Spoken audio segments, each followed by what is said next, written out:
Welcome to the Book Binge. I'm your host, King Crusoe. You can call me KC, and in mid-2023, I began reading the Silmarillion. I took it pretty slow and steady, got about a third of the way through the book, but at the end of that year, I just kind of ran out of time and put it on pause temporarily. I intended to return actually in early 2024 or so, after just a month or two away, if I'm not mistaken, but I did not end up returning to it in 2024 at all, so it was kind of on my list of things. It's like, I need to get back to that because I want to finish reading that book at some point, and I was kind of looking at it in 2025, but my 2025 reading did not go well. So basically what I ended up doing was I planned to read it in 2026 instead, and I again planned to do it pretty slow and steady, kind of the way that I was doing it initially.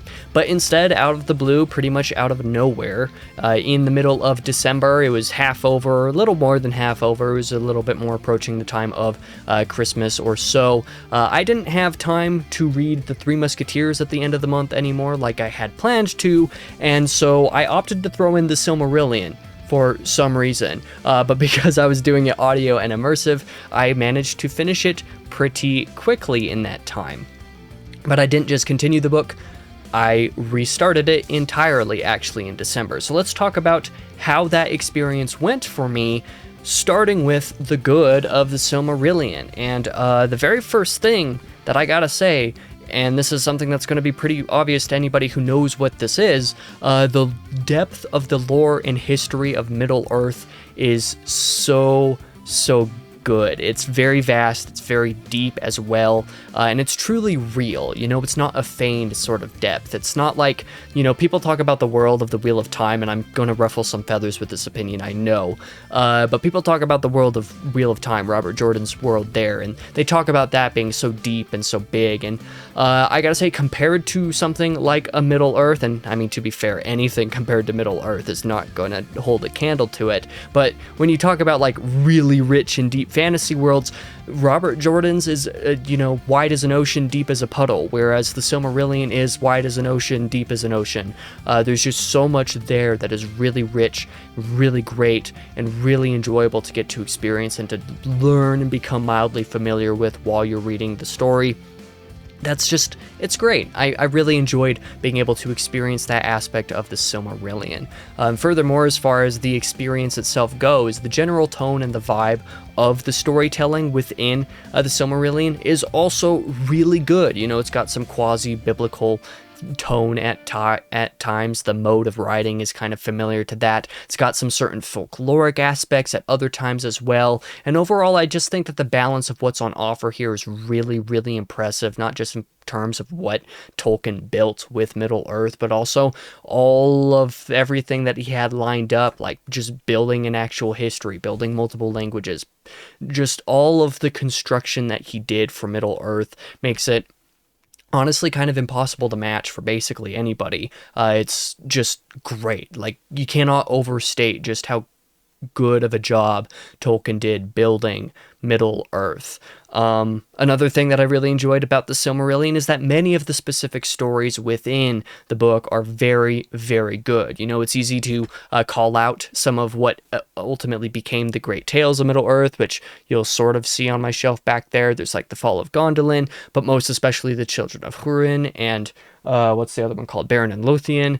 And these Great Tales are also present in the Silmarillion in much shorter versions, and even the short versions in the Silmarillion are really great. You know, I'm excited to actually read the more fuller versions in those bindings back there, solely because of just how good they already were in the Silmarillion. So you have individual stories within here that are in and of themselves really fantastic.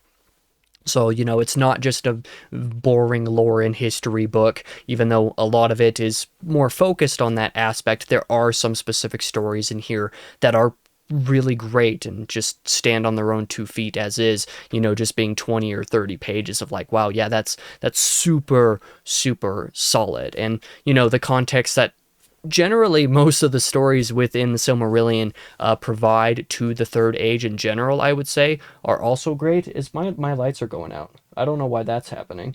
Anyway, as I was saying, there's a lot of content within the Silmarillion as well that kind of adds some extra context to, say, the Third Age, the age where stories like The Hobbit and The Lord of the Rings take place. That is also pretty great. I just enjoyed being able to get some of that extra context because a lot of the Silmarillion is First Age and Second Age history. So, yeah, it provides just that general context to Middle Earth that is pretty good, particularly in the back half of it. Another great praise that I have to give the Silmarillion is just how rich of an experience it will be rereading this. I think it's going to be one of the richest rereading experiences I'll ever have. And not just the Silmarillion itself, but kind of like Middle Earth in general. And, I know just how rich this is going to be because I read the first third of this a few years ago, right? And getting to reread that first third, getting to re-experience that before I finished it, I could already tell that there was just so much to be able to dig into and to experience and to really appreciate about the Silmarillion. It was great to reread some of those things and have it all come back to me. And as a result of actually finishing this, I can't wait to reread The Hobbit and The Lord of the Rings and then reread this again sometime afterwards as well, because I planned to reread The Lord of the Rings late in 2026, somewhere around October or so. Going to be doing a buddy read of that. And then after finishing this, I was like, I want to reread The Hobbit as well. So I'm going to be doing that in a few months. And I'll certainly be rereading The Silmarillion once I've done both of those rereads, because yeah, this was just great stuff. And I want to give this a deeper, more intent look. And I can't wait to do that, actually. And furthermore, kind of on the same note, I loved the Silmarillion enough that I actively want to engage in some more Middle Earth material as well now, just kind of as a result of all of that. Like, I really liked this enough that all of the history of Middle Earth stuff is just like, I kind of want to read all of that now, even though I didn't know if I was super inclined to do that up to a certain point. So that's all really cool. But now we're going to go over to the bad of the Silmarillion, because there are a couple things to talk about that are like worth noting, is particularly in the context of a review, because I'm not sure how much of this I would personally really call out as being bad, but mostly what this will come down to, actually, whether or not the Silmarillion clicks or not for you as a reader, is all down to style. It's not a traditional narrative. I've described the Silmarillion as a story, but really that's not true. It's not actually a story. It's not a traditional narrative. It is more like a lore and history of Middle Earth, a condensed lore and history of Middle Earth, of the first couple ages anyway. There are some stories within that, like I've talked about, some of the great tales, which in their appearances here are pretty good. And those stories are good. They are good stories, but generally speaking, the Silmarillion is a little bit more dense than that. It's a little bit structured differently than that. It's not trying to be a book the way that The Lord of the Rings is trying to be a book the way that we think of it. It's doing something a little bit differently. So ultimately, a lot of what's here,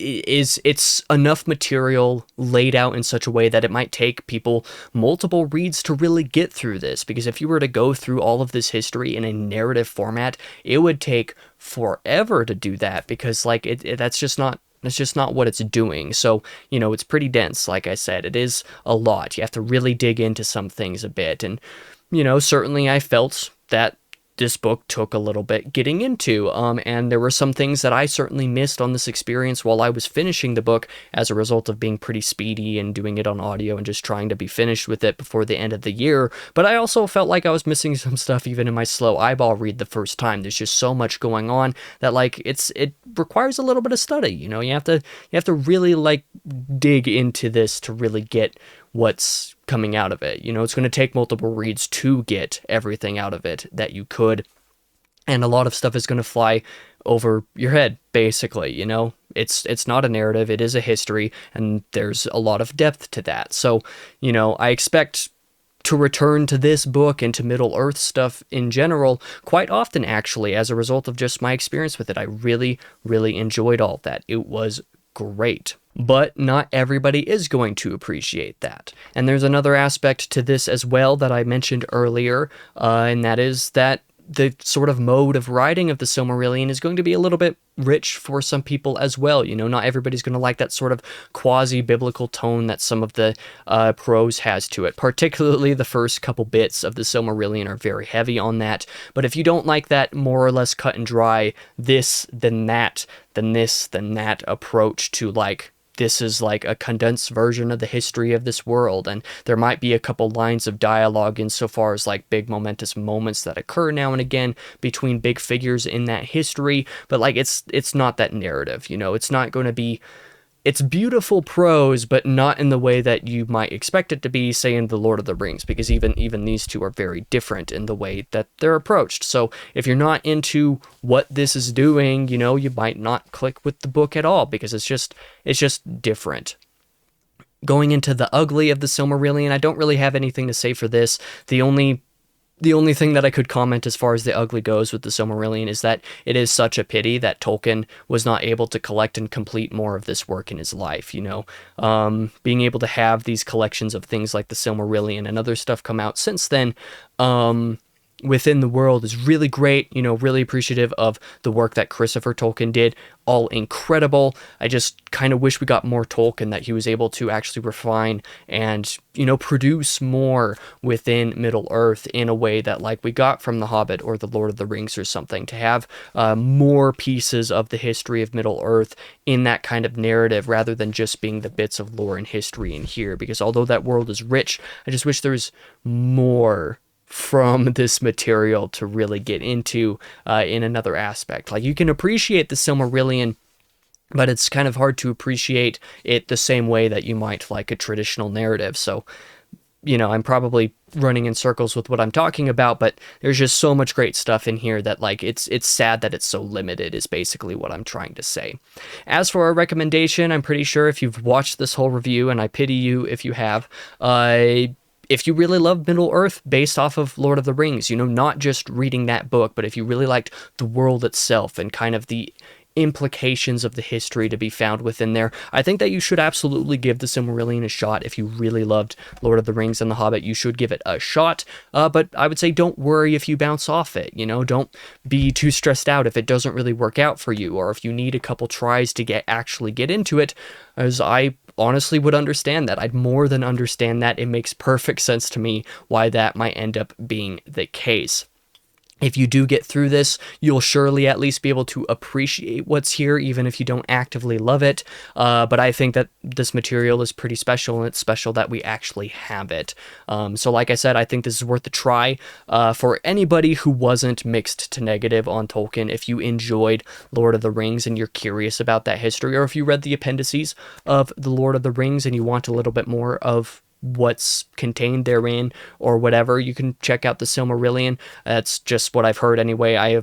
I'm the one blasphemer who forgot to actually go back and read the appendices of Lord of the Rings, so I can't actually make that direct comparison, but still, if you enjoyed enough of The Hobbit and The Lord of the Rings, you should absolutely give this a shot. Just be aware that it's not really a narrative and that it's doing things a little bit differently. So that is my take, and third review of 2026 is done, already basically coming up on the end of January here. That is pretty crazy. Thank you guys for watching this video. If you did, I hope you consider checking out my book haul video that's coming out on Thursday, where I go over all the physical books that I kind of obtained basically in the back half of 2025. But more relevant to this discussion, if you want to know where I would put the Silmarillion in context with all of the other books I read in 2025. The end card of this video will feature my end-of-year wrap-up playlist that will contain the 2 tier list videos where I do that ranking, so I hope you check those out if you're interested. For now, I've been your host, King Crusoe. You can call me KC, and I hope to see you guys in the next video.